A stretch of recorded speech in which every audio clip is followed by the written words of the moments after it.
Hey, my Rec Tec family. Hey, staying at home, trying to stay away from the coronavirus and stay healthy and still keep building. If you want to see a new product that I come out with that is an absolute must-have for anyone that has one of my custom carts, stay tuned and watch this video. You're going to like it. Thanks, my friends. First off, I'll throw up some pictures as we go along to show you some up close of some of these products, but a lot of you have primarily already seen them.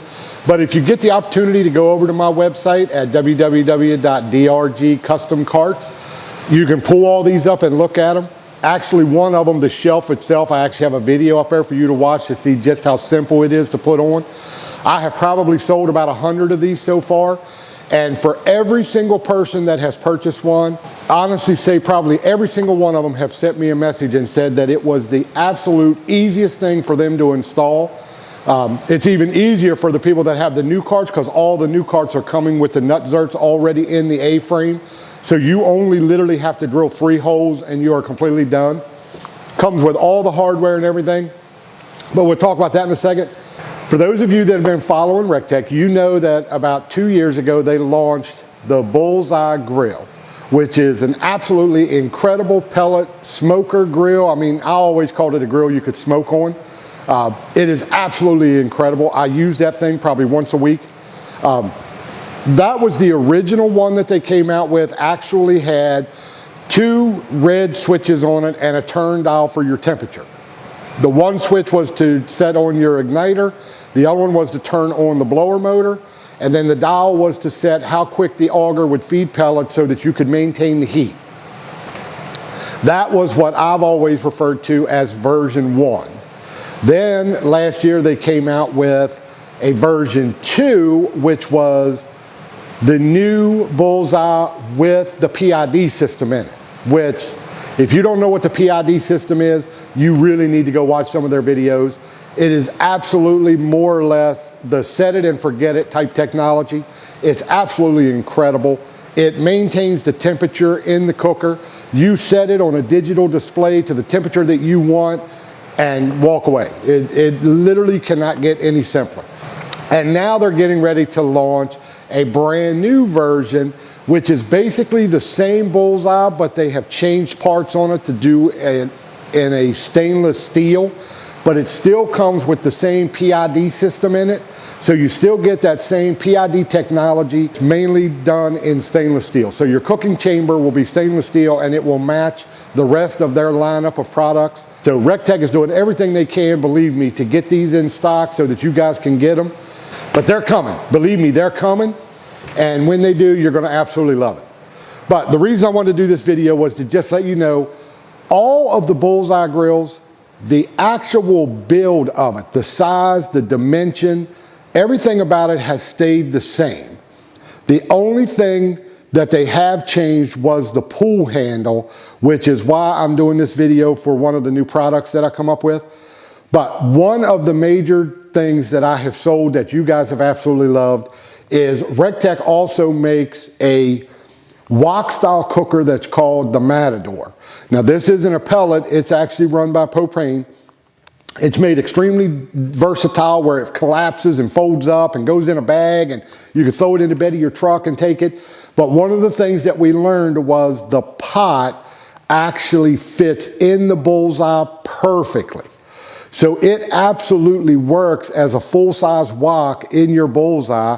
So if you're doing something and you want a nice, even, consistent heat across the whole bottom, a lot of us have been setting the Matador in the Bullseye.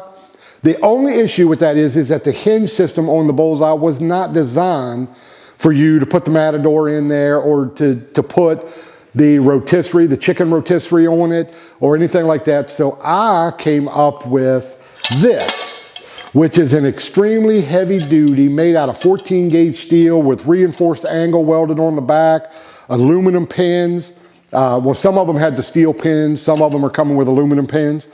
And I actually designed it so that this one hinge would allow you to raise the lid up the 2 inches that you need to put the Matador on it, or you could raise it up the 6.5 inches, almost 7 inches, so you could actually put the Weber rotisserie on your Bullseye. And I'm gonna tell you, I've made a few chickens on my Bullseye using that Weber rotisserie, And oh my God, those chickens came out so perfect. Nice and crispy brown all the way around, no soft spots on it. Cooked really evenly. I absolutely love it. That is the only way that I cook my chickens, unless I spatchcock a few and put them on my 680. But that was just a very inexpensive addition that you could purchase. It cost $69 with free shipping. And it allowed you to use your Matador or the rotisserie. I do reiterate that you really need to stick with the Weber rotisserie that I actually have the number on my website, because that's the one that I actually use to do this mock-up. Moving on, all the new Bullseye grills, or the Bullseye carts that I do, you have the competition, you have the standard Bullseye cart, which comes with the 4 caster wheels. You have the version 2, which is the competition cart, which comes with the 4-inch caster wheels on the front and the 10-inch pneumatic wheels on the back. And then you have the version 3, which is identical to the version 2, with the exception that it's painted with what's classified as a gloss powder coat. It also has all the accessories on it have been chromed. And the reason they're done with that is so that they more went with the new Bullseye that's coming out, that's the stainless steel. That was why that particular cart was dubbed the version 3 for the stainless steel cart. Now there is some variations in there. I do play around with changing some of the colors. And as you guys know from watching me, there are a lot of customization when it comes to the logos and stuff like that that I've been doing. I did put those on hold when I launched the new version 3 carts, because I got such a massive order for the V3 carts that it was just too hard for me to keep up with that order, plus building the custom ones. But we're going to get right back into that. I was hoping to open that up this week so that you guys could start getting some of your personal logos done. The only problem is my metal brake that I have. I tried to bend a piece of metal last week that was a little too thick, and I broke it. And unfortunately, it was a cheaper brake from Harbor Freight, and the parts are on back order and nobody knows when they're going to get them. So I wound up having to break down yesterday and order a more of a commercial grade brake. I really wasn't looking forward to doing that, especially not in this day and age right now with everything that's going on.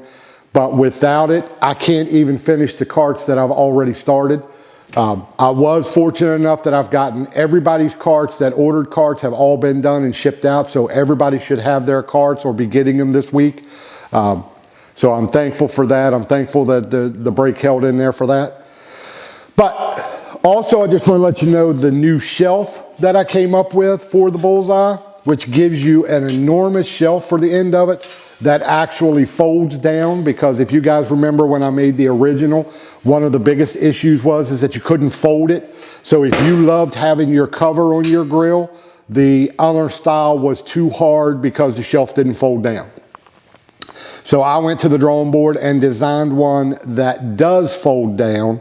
And yes, the cover from Rec Tec, the Rec Tec Bullseye cover, will still fit on your Bullseye on one of my carts with the shelf attached. When you get the cover and it's brand new, it is a little snug. I do have a video on YouTube showing me putting it on my cart out front, but it does fit over the cover, and it does cover the entire grill and the cart except for at the very bottom where the wheels are. It doesn't go down that far because remember, my carts are raising this grill up. So other than that, so I wanted to address that and just let everyone know the cover will still fit if you have this shelf attached to your Bullseye. And if you get this and you have one of the new Bullseyes that I released since I did the V3 version, and every cart from here on out is coming with the A-frame already pre-drilled with nut zerts installed in it with the bolts already in it.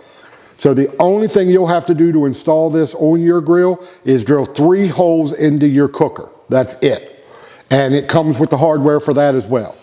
So this is an incredible little addition for your Bullseye.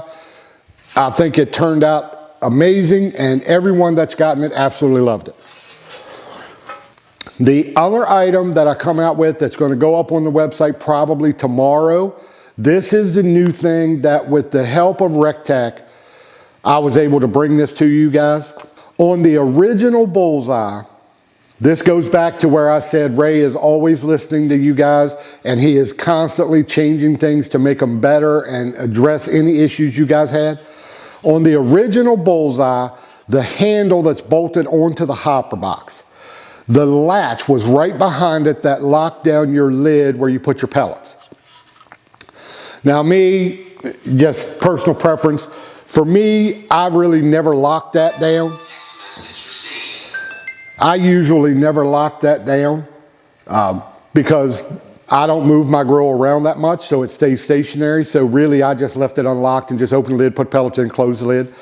But some people made some comments that the handle was too close to the lock, and when they stuck their hand in to unlock it, it never got in the way, but it was just a little tight, and they wanted to know if there was some way to address that. Well, Ray Carnes did exactly that. They went and made the handle longer. I'll show you pictures here. They moved the handle out away from the hopper. I think it's 4 inches out. Gives you plenty of room to stick your hand down in there to unlock the hopper box. It's incredible, but when you take the Bullseye and you put it on my cart, which weighs 55 pounds, when you lift up on that handle, you get flex out of it. Now, don't get me wrong, that has nothing to do with Rec Tec. That has to do with the fact that you're adding an extra 55 pounds of weight to the Bullseye because of my cart. So I wanted to do something to address that issue so that it no longer moved. It was rock solid. So I made 2 separate handles. This one, which has the cutout in the middle, is the shorter of the 2. This handle will fit all of the version 1 Bullseyes. This is the replacement handle for that. So if you're someone like Les who lifts your grill up by that handle and you're noticing that the handle is starting to bend up in the air, order one of these. It is so simple to install. You're going to remove 2 screws. You're going to put the handle on and you're going to put the 2 screws right back. It is going to take you less than a minute to install this on your grill, and your handle will never flex again. So that's what it looks like with the cutout in it for the original Bullseye. If you have the beta Bullseye, whether it be black or whether you get the stainless steel one when it comes out, both of those have the same exact handle on them, the handlebar that comes off of the hopper box. Then you're going to get one like this. Now, this one's red. This is only because this is the one that I use for getting my bends. It's actually going to come black, but I don't have any of the black ones that are done right now because I literally just got these handles a couple days ago. Originally, I was thinking about doing these and having you guys pull off your handle, send it to me, and then I would modify it to accept this. And then I thought that would be too much trouble. You would have to pay $8 to ship it to me. I'd have to pay $8 to ship it back. You're talking $16 just in shipping. That doesn't include the bracket, the powder coating, all that. I was like, it's not worth it to do that. So the best bet was to go to Rec Tec, see if I could get the actual Rec Tec handles and make this bracket and sell this to you as a kit. So you literally are going to get this just like this. You're going to take 2 screws out, put them back. You're going to be off and done, and your handle is never going to flex. Very inexpensive little piece to order and makes a huge difference. I think that was it, other than, like I said, there's the version 2, which this comes on all the new carts that have been done for the last, I think, 2 weeks, and will continue to come on all the versions forward. And then the V3 is the stainless steel, made for the stainless steel Bullseye. So this actually comes on the ones that are all chromed. But just let me recap one more time. The Bullseye, whether you have the original, the version 2 beta, the stainless steel version, the brackets, the handles, the size are all the same size. So my shelf, the hinge system, the handle brackets, every accessory that I made for the original will fit on all of them across the board, and the carts will also fit on all 3 versions. So if you actually own one of the original versions, the version 1, and you're planning on buying one of the version 3s when they come out, and you pick up one, you will be able to remove your grill from my cart, put the new grill into the cart, and you'll be absolutely fine. So I hope that answers any of the questions. Trying to do anything I can to keep my mind off of getting back to working on this bad boy. I'm going to do a lot of pictures and a lot of videos and all that as this comes along. I think you guys are going to absolutely love seeing this thing as I build it. Thank you guys so much. You know, please stay home, stay safe, use your Clorox wipes, wash your hands regularly. But I just really want to give a huge thank you to Jody and Greg and John and the whole Rec Tec family for keeping posting your videos, keeping us informed, letting us watch you guys make some incredible foods, giving us some ideas on stuff to make. You guys are amazing. I am absolutely humbled to be a part of the Rec Tec family. Please stay safe. We will get through this, my friends. It won't be long. We will be partying again at Rec Tec and having an incredible time. All right. As always, my friends, God bless you. Be safe. And I'll see you on our next build.